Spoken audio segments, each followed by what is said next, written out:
Bismillahirrahmanirrahim. Növbəti hədis sahabə Abdullah ibn Abbas, Habrul Ummə, ümmətin alim sahabəsi Abdullah ibn Abbas.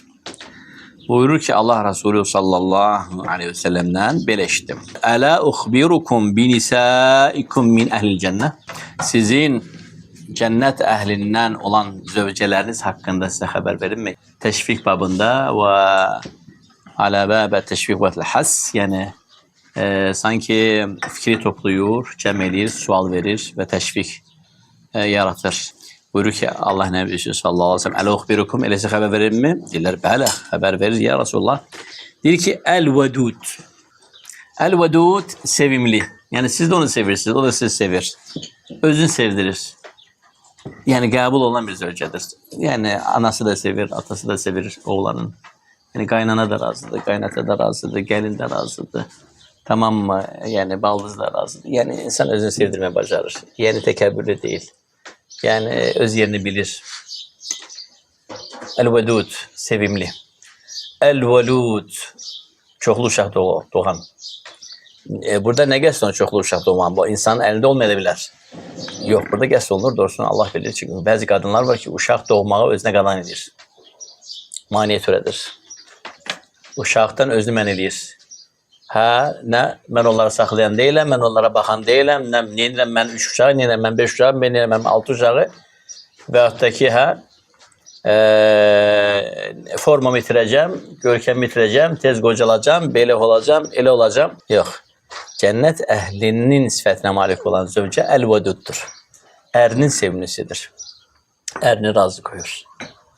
Kaynatasını razı koyur, kaynanasını razı koyur. Evdekiler ona razıdır, komşular razıdır, qohumlar razıdır. El-vedud, sevimlidir. El-vedud. El-vedud, el-velud ve uşaq doğandır. Yani mani türətmir.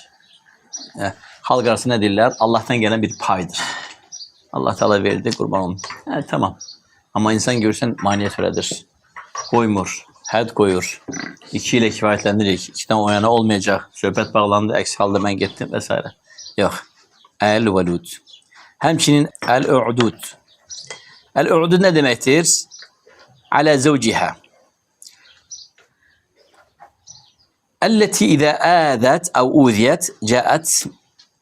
O kəs ki, onun əri ona zülm edərsə birdən, ya ona karşı hata ederse, ya da ki o səhv ederse ərine karşı, ya da o ərini qəzəbləndirərsə, o birinci gələr ərinin yanına. Gözləməz ki, ər onun yanına gəlsin və desin ki, bağışda xata məndədir, özür istəyirəm və s. Bəzi qadınlar bunu gözləyir. 3 yox, 1 həftə, 10 gün, hətta 1 ay gözləyəcək ki, tək əri bunun ayağına gəlsin və desin ki, bir qələt eləmişəm. Yox, bu cənnət əhlinin sifəti olan qadın deyil.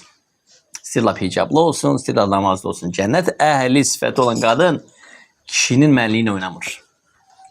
Kişilerde qəhər var. Allah Nebisi sallallahu aleyhi ve sellem dualandırır ki, وَمِنْ قَهْرِ رِجَالِ Kişilerin qəhərinə sənə sığıram ya Rab. O qəhəri Allah yaratıb kişilerde. Kişinin mənliyi var, ləyaqəti var, şəxsiyyəti var. Kişide bir izzət var. Kişide bir gurur var. Sen kimsən o gururu sındırırsan? Lap xata ərindədir. Lap bu dəfə xatanı ərinlədir. Niye onu ayağına getirdirməlisən? Niye gelip senden özür istəməlidir? Bu ne o senin gözünde artırmayar? Yok. Əksinə, dərdə olan qalan heybətini apardın, onu əlindən aldın. Öz əleyhinə elədin, əslində daha pis elədin. Demək, el-udud kimdir? O kəs ki, əgər ona zülm olunarsa o qadın, ya da ona əziyyət edilərsə o zövcə, qadın, ya da ki, əksinə, yani o hata ederse, o gelir, kadın gelir elinin yanına ve diyer ki, elini elimin içine koy.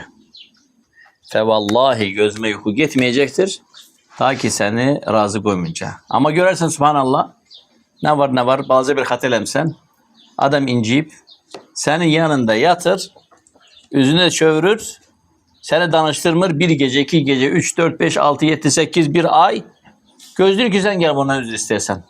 Bu bədbəxin xəbəri yoxdur ki, o hər dəfə yatdıqca mələklər onu lənət deyir. Çünki ərinin ona ehtiyacı var. Ərini dinində fitnəyə salıbdır. Neynəməlidir? Şeytanı vuracasan, şeytana xidmət edirsən, pis yola getməlidir. Şeytan belələrini kullanır ərin əleyhinə. Bunun xəbəri yoxdur.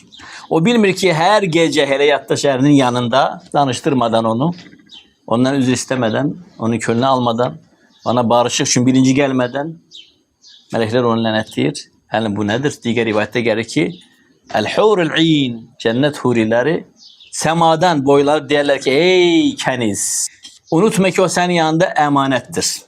Yəni biz onu gözləyirik, sən ona əziyyət versən hələ. Və onlar da lənətləyərlər. Yəni iman əhli sifətini, keyfiyyətlərini özündə cəm edən qadını zövcələrinizdən görmək istəyirsənsə, Allah nəbisi buyurur ki, Ələ uxbirukum, elə sizə xəbər verim ki, hansılar da onlar? Əl-Vudud, sevimlidir o. Bu keyfiyyətlər olan insan necə sevimli ola bilər? Ərinə, insanlara, cəmiyyətə, qonşuya, qohuma, əqrabaya. Sevimlidir. Bir. Əl-Valud, uşaq doğandır. Maniyyət ürətmir. Bu uşaqlar çox olsun. Bilmirsən hansı uşağın daha xeyridir.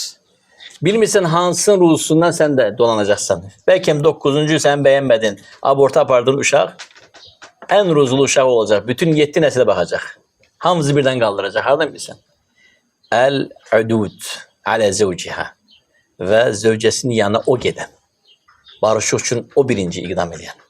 O birinci zövcənin, yəni ərin yanına gələn, baxmayaraq ki, ona zülm edilmişdi qadına. Baxmayaraq ki, onun xətrinə dəymişdilər. Baxma ki, xata onun ərindəydi, amma o gələr. Və ha vaxt gələr, birinci gün hadisənin isti vaxtında, həmin gecə zövcə incimi şəkildə yatağını ona ayıranda, ya da ki, yatağına girəndə gələr ona deyər, oyadar ona və deyər ki, and olsun Allaha. Gözümə yuxu getməyəcəkdir. Əlini əlim içinə qoy, ta ki səni razı qoymayacaq. Və bu, bizim zövcələrdən cənnət əhlinin sifətini özündə cəm etmiş zövcədir. Allah Subhanahu taala onlara da güc qüvvət versin, şeytana urucu olmasınlar. Biz də təbii ki, nöqsan sahibiyik, amma biz də onlar dərk eləməlidirlər və bizim qürurumuzla oynamamalıdırlar.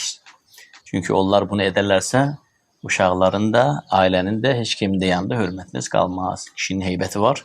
O heybət qorunması tələb olunur. Hədə və sallallahu və səllim alə nəbinə Muhammed və alə alihi və sahbihi ecmaîn.